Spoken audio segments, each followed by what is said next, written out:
do not classify this as a friends with benefits rom-com because it was just benefits.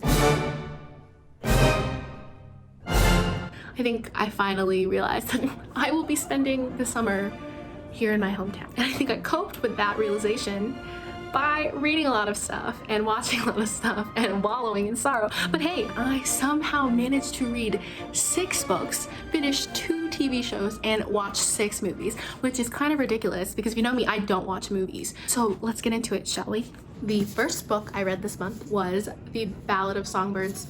The Ballad of Songbirds, I can never remember this title. I don't think I've ever said this title once correctly in my life. This is the prequel to The Hunger Games. I know all the hype has passed about it, and I read this right at the beginning of June. I went into this book remembering dust, nothing about The Hunger Games, and surprisingly, I loved it like a lot. President Snow is the main character, and I feel like if you're a Slytherin, you'd love this book. You know what I mean? Like, I'm a Slytherin, and I feel like if you are a Slytherin, you'd really enjoy this book. I feel like you're a Hufflepuff, maybe not. Go into it with 0 expectations. That's what I did. Actually, I think I went into it with quite low expectations, so I enjoyed it more than if I was expecting the caliber of how much I loved these. But I think I love them pretty much on par. This book made me reread Hunger Games and Catching Fire. I do recommend reading this if you loved the Hunger Games, especially reading this and then reading the Hunger Games back to back. Like, you're like, I would give this out of 100, I would say like a 90%. That's really high. Maybe like an 85 actually. It does get like the teensy is a bit slow during part 3. It's in 3 parts just like the Hunger Games were. Oh, I've been holding Mockingjay this entire time. I have not reread Mockingjay. I reread Catching Fire. I'm not gonna talk much about them because they're the Hunger Games. You know what the Hunger Games are about. But rereading these were really awesome. I forgot how like good these were. Like the writing style, the plot. Sometimes when you reread a childhood book, you're like, this is not good. But these, I was like, these are great. Guess I should rate these. Hunger Games reread, 100%. Still make me feel all the emotions as I did when I was 12 as when I'm 21. You want to reread the Hunger Games? Do it. Great choice. Then rewatch the movies. I haven't yet because I don't own them, but I want to. I almost bought them, but they're expensive. The next book I read was An Absolutely Remarkable Thing by Hank Green, who is the brother of John Green. If you didn't know that, I'm sure you know that. If you're on this account, how do you not know that? It's like sci-fi, coming of age. I prefer Hank Green's writing over John Green's writing. That book was totally unexpected. I picked up that book because I was feeling really homesick in London and I just didn't want to feel things. Like I didn't want to reread anything and I didn't want to like start a new book that I had been waiting for. So I picked up An Absolutely Remarkable Thing because I was like, I have no opinions about this book. And like knowing Hank Green, I knew it was going to be like sciencey.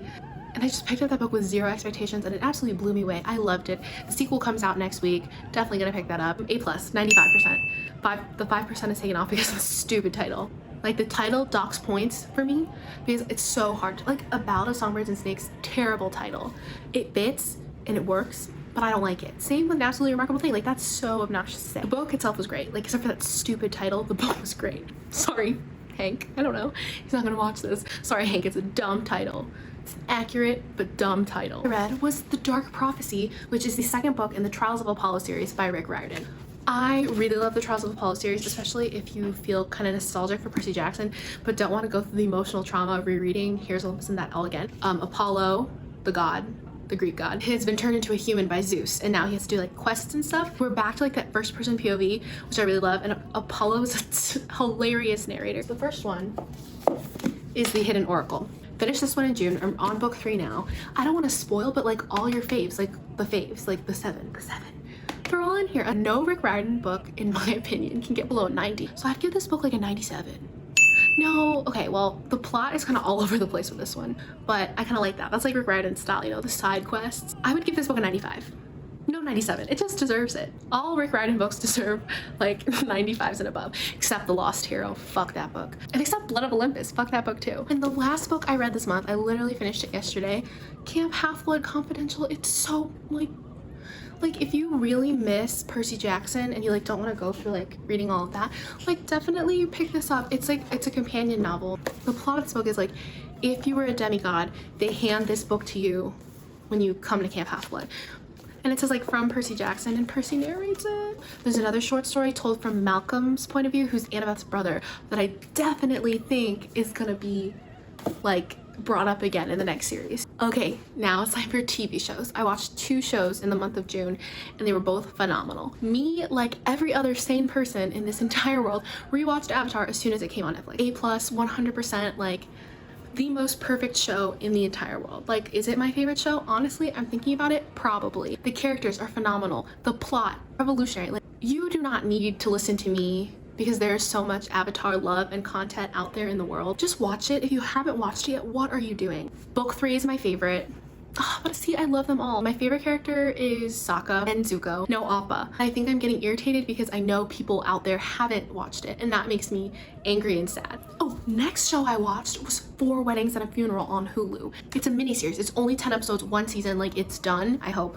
Actually, no. If they did another one, I'd watch it. It's based off that movie, like that British rom-com, 4 Weddings and a Funeral. It follows this girl named Maya and her friends. And they went to college in New York, which is where I go to college. And then her and her friend group study abroad in London, which is where I study abroad. And they all moved to London, like, in their adult life. If you just want something fun and light, they can just, like, knock out, bam, bam, bam. You could knock it out in 2 nights. It's witty, it's lighthearted, it's funny. You can definitely tell Mindy Kaling produced it, which is what I love about it. Extremely diverse cast. That one guy on So Random, who's now the State Farm guy, he plays a character called Craig, and we love him. And they have, like, a Love Island parody. My favorite character is Ainsley, because I think I am Ainsley. I would give it, like, a 90, A minus, because it was super cheesy. Taking points away off because it was really cheesy and unnecessarily inappropriate when it didn't need to be. Like, there was unnecessary cursing that didn't, like, fit the rest of the show. And sex scenes when, like, we definitely didn't need them to get the point across, when all the other content is, like, very PG-13. Does that make sense? And now with the movies. First movie I watched this month was The Hustle with Anne Hathaway and Rebel Wilson. Super funny, super light, doesn't necessarily stick out. If you're looking just for something to have on, I think it's perfect. I would give it like an 80. I watched it with my sister. I watch everything with my sister. Next, because of all the J.K. Rowling controversy, I was, like, researching a lot and reading a lot and listening to a lot of podcasts, like MuggleCast, Hold My Butterbeer, Pottercast. But then that, like, made me, like, nostalgic for Harry Potter again, which, like, kind of, it was like, we're gonna move past it. I rewatched Fantastic Beasts, and I still think that's one of my favorite movies of all time. Fantastic Beasts is a 97 for sure. The 3% I'm taking away because it's just really long. And I remember when I saw it in theaters, I had to pee so bad. One of my favorite movies, such a good concept. I love that it's, like, original content, how it's based on Fantastic Beasts and where to find them. But, like, this plot of the movie is original. And then, of course, we had to watch Crimes of Grindelwald next, which is so bad. Crimes of Grindelwald gets, like, it's not, okay, it is bad. I think the thing that makes it even worse is that there was so much theorizing and, like, conspiracy, all these, like, problems like Credence and Lita Lestrange and how's Kowalski gonna get his memory back, and then all of it is just, like, flushed down the drain, not even addressed in Crimes of Grindelwald. So disappointing. Like, I think that's what makes Crimes of Grindelwald so awful, is that it's so disappointing after Fantastic Beasts. Like, honestly, the plot's kind of slow, plot's really messy, there are too many characters, some mischaracterizations from what we established in Fantastic Beasts. So, like, in comparison to Fantastic Beasts, it's like a 60. The last 2 movies I watched this month were both rom-coms. I rewatched Set It Up, and that's a Netflix original with Zooey Deschanel.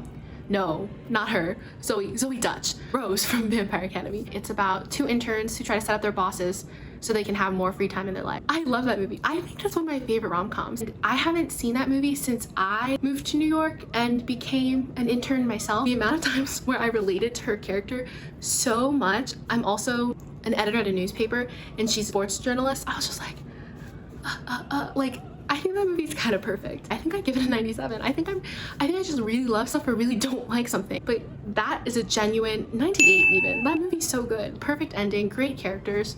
And the last movie I watched is No Strings Attached with Ashton Kutcher and Natalie Portman. It's a Friends with Benefits rom-com. Let's do critiques first, then things I liked second. It's 2 main critiques. In my opinion, they weren't friends. Like, I think they loved each other from the beginning, and there was never a time that there weren't feelings involved. So that kind of ruins it. Because, you know, at the beginning, it's like, haha, it's all fun, and then, feelings. I think from the start, they had feelings. So I do not classify this as a Friends with Benefits rom-com, because it was just benefits. Second, love Natalie Portman, but I associate Natalie Portman with, like, drama and, like, Black Swan. Every time it was just, like, a sort of emotional scene, I was like, oh my god, she's gonna kill him. Natalie Portman's gonna kill Ashton Kutcher.